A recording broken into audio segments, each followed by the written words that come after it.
Olá pessoal, tudo bem? Curso técnico de redes, modalidade EAD, professor Alexandre Stuck. Estamos na unidade curricular 4, cabeamento estruturado. Hoje eu vou falar um pouquinho sobre os conceitos de cabeamento, fazendo uma síntese do nosso material, e eu começo aqui com a apresentação desses conceitos, né? Conceitos de infraestrutura de redes. Nós vamos falar um pouquinho hoje sobre cabeamento estruturado e os equipamentos passivos que pertencem a esse cabeamento, essa infraestrutura. Primeiramente, nós vamos perguntar, né, o que é cabeamento estruturado, né? O que constitui o cabeamento estruturado? Cabos e equipamentos passivos para tráfego de sinais de comunicação entre diversos dispositivos. Então, não importa qual a minha mídia de comunicação, qual é o meu tipo de cabo, pode ser metálico, pode ser fibra ótica, eu vou ter alguns elementos que estão agregados, estão conectados a esse tipo de cabo, né? E aí eu vou ter o controle, eu vou poder trafegar o meu sinal de comunicação para diversos dispositivos. A estrutura é de múltipla finalidade, atendendo tanto aplicações convencionais, como voz e dados, como também câmeras de vídeo, os circuitos fechados de TV, por exemplo, né, sistemas de alarme, sistemas hoje de internet das coisas. Isso tudo eu vou planejar, eu vou projetar uma única infraestrutura, um único sistema. Eu não vou, para cada tipo de serviço que eu pretendo disponibilizar ao meu usuário, criar uma infraestrutura. Antigamente era assim, né? A rede de telefonia independente da rede de dados. Hoje é uma convergência desses dois sistemas, né? Voz e dados, tudo numa única infraestrutura. O suporte a diversas tecnologias diferentes exige aderência simultânea a todas as normas específicas, adotando-se em caso de conflitos aquela mais restrita. Então, como vocês já viram no conteúdo da unidade 4, existem várias normas. Essas normas podem ser nacionais ou internacionais, e nós temos que sempre observar qual é a que tem uma restrição maior com relação a uma mesma norma, pode tanto nacional como internacional. Então vai ser sempre aquela mais restrita, né? Então, graças a isso, o sistema de cabeamento estruturado normalmente é capaz de suportar tráfego de informações em diferentes formatos e características, sem a necessidade de alterações em sua estrutura. Isso é um conceito também em cabeamento estruturado chamado escalabilidade. Não importa a quantidade de usuários que está nessa rede, o volume de informações que está trafegando, o meu sistema vai estar sempre atendendo essas necessidades. Então, é a chamada escalabilidade, né? Para isso, para que haja escalabilidade, eu preciso de um projeto bem planejado e de eficiência. Então, nós temos aí algumas normas internacionais, né? EIA, TIA, I3E, IEC, ISO, ABNT, né? Que é aqui no Brasil, a Associação Brasileira de Normas Técnicas. E voltando à questão anterior, né? Componentes passivos. O que são os componentes passivos?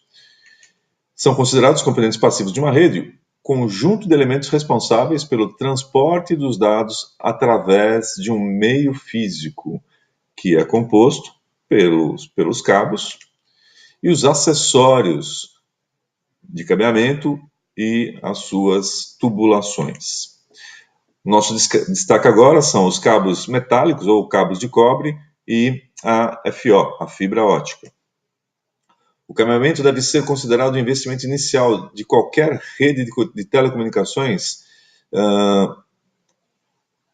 uma vez, né, que essa infraestrutura de cabeamento é a chamada fundação da rede, fazendo uma analogia aí com a construção de edifícios, né, edificações. É o alicerce, é a base, né, a base da minha infraestrutura, né, a base para o início das minhas comunicações.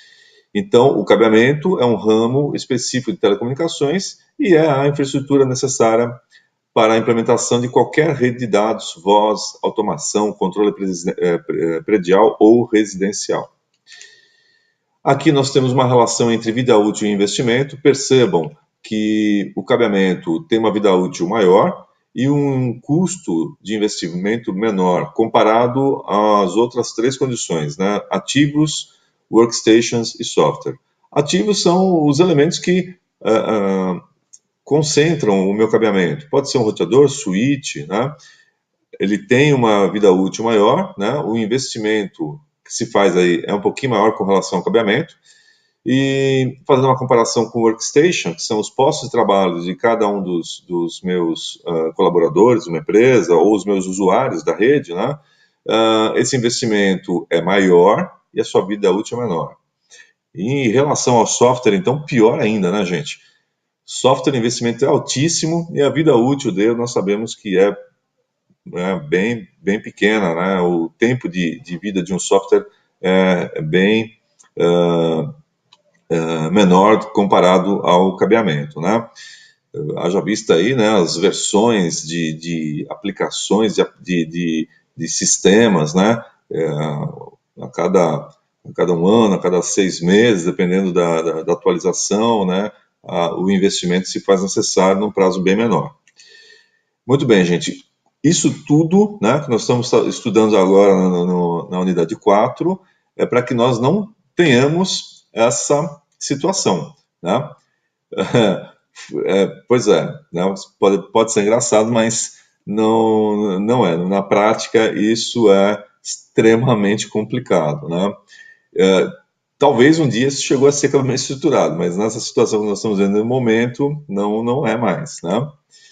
Então, esse cabeamento estruturado, ele hoje, né, na maioria dos casos, né, em redes locais ou não, né, redes de longas distâncias, ele segue um padrão, ou podemos chamar de protocolo. É o padrão ou protocolo Ethernet. Foi desenvolvido nos labs da Xerox por volta dos anos 70, gerenciados por Robert Metcalfe. A maior parte do tráfego da internet se origina e termina, né, com conexões da internet. O padrão internet original tem sido atualizado com a finalidade de acomodar novos meios físicos e com taxas mais altas de transmissão. Resumindo, ele vem evoluindo ao longo do tempo, como eu vou mostrar daqui a pouquinho para vocês. Esse é o esquema do Robert, né? O início do protocolo ou padrão Ethernet, né? Vem da essência do éter, né? Os tipos de cabeamento, né? Cabos de cobre metálico, temos aí a destacar dois tipos, né? Resumindo, UTP, que é o sem blindagem, Unshielded Twisted Pair, né? O cabo par trançado sem blindagem, ou o STP, Shielded Twisted Pair, cabo par trançado com blindagem. É justamente aí a diferença. A blindagem, um possui a blindagem, o outro não tem a blindagem. O UTP é sem blindagem. E a vantagem aí, a blindagem, né, ela protege contra as chamadas interferências eletromagnéticas. O UTP também, pela sua construção, né, por ser trançado, né, essa sua estrutura tenta, de alguma forma, minimizar esse problema das interferências eletromagnéticas. O cabo TP ele é constituído por 4 pares, laranja, verde, azul e marrom, né, trançados. Depois nós vamos na parte prática, aí na aula presencial, falar um pouquinho mais sobre essa questão. O STP, ele possui a blindagem, então percebam que aqui nessa foto, né, a blindagem, ela se caracteriza por essa malha prateada, né, e é mais caro do que o sem blindagem, né? Esse cabo, comparando com o UTP, é mais caro. A relação megahertz e megabits por segundo é fácil de entender, né? A velocidade do cabeamento, né? Um cabo pode ser mais veloz ou menos veloz do que outro, né? Só lembrarmos que quando eu falo em frequência, né, em hertz, megahertz, eu estou me referindo à largura da avenida ou da autoestrada. E quando eu falo em megabits por segundo, eu estou falando do tráfego, né? A quantidade de carros que estão passando por essa avenida ou por essa autoestrada. Então, quanto maior a frequência, maior o fluxo. Quanto maior a frequência, mais rápido é a minha transmissão de dados. Daí, tem algumas classificações. Categoria C, categoria D, A categoria 4, ela quase não foi empregada. Categoria D, que é a categoria CAT 5E, categoria 5E, a CAT 6 e a CAT 7. Percebam que cada uma tem uma frequência, né? Sendo que quanto maior, melhor dizendo, a frequência, mais rápido vai ser o cabo, tá? Então, hoje nós estamos aqui, a última categoria, a CAT 7, que trafega em uma velocidade, uma frequência de 600 MHz. E a evolução do Ethernet, né, em comparação a outros protocolos, vamos tratar aqui somente do Ethernet nesse momento, né? 79, Ethernet, 10 megabits por segundo. Aí nós temos a evolução do Ethernet, aí vem o cabo CAT5E, né? Trafega 100 até, né, de 10 a 100 megabits por segundo, Fast Ethernet, 94. Em 98 temos o padrão Gigabit Ethernet, ou seja, 1000 megabits por segundo, uma evolução do Ethernet comparado, né, Fast Ethernet, comparado ao Ethernet também. E por último, 10 gigabits Ethernet, 10 gigabit Ethernet, 10.000 megabits por segundo em 2002. Né? Então hoje essa é a nossa velocidade máxima, utilizando cabeamento metálico.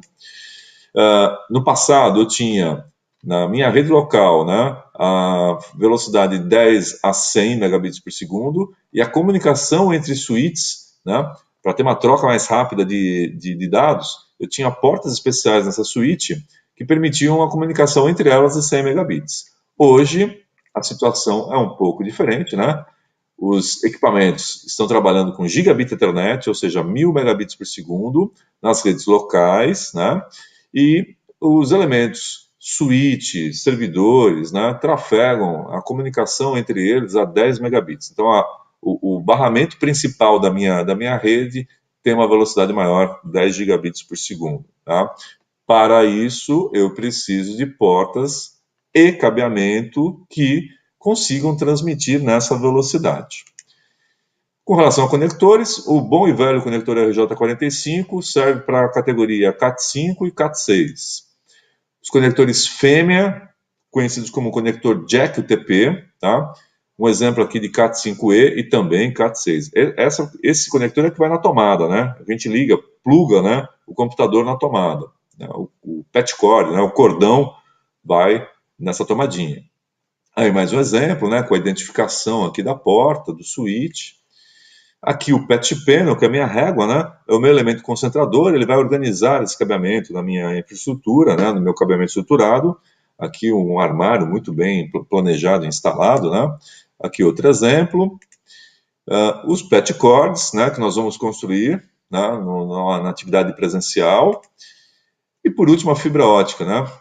A função da fibra ótica é transmitir luz ao invés de elétrons de uma maneira codificada, ou seja, é binário, o sistema é binário, o mando 0 e 1, ausência de luz 0, presença de luz 1. Tem algumas características, né? A luz vai viajar através do núcleo, né? E aqui eu tenho algumas proteções, né? Capa protetora. Qual o tipo de fibra ótica? A primeira é chamada fibra multimodo. Ela tem uma característica, né? O núcleo dela é de 62,5 microns, sendo que esse núcleo eu tenho uma dispersão de sinal, né? Então eu tenho menor alcance, né? Em contrapartida, é uma fibra de baixo custo. O segundo tipo de fibra é a chamada monomodo, né? É uma fibra de núcleo bem menor, então eu não tenho dispersão interna no núcleo. Consequentemente, eu consigo alguns quilômetros de alcance, porém é de um custo maior, ok? E aí, os conectores para essas fibras óticas, né? Tanto a multimodo como a monomodo. Então, aqui eu tenho o conector ST, que a gente quase não utiliza mais, e o SC, que é o conector quadradinho. Para fazer toda a organização da fibra ótica, assim como no patch panel, né? Cabeamento metálico, eu uso o patch panel. Na fibra ótica, eu uso o distribuidor interno óptico, DIO. Né? Então, aqui eu organizo as minhas fibras. Muito bem. Vamos falar na próxima aula sobre componentes ativos de uma rede, hubs, switches, roteadores, transceivers, repetidores e pontes. Espero vocês na próxima videoaula. Até mais, gente. Tchau, tchau.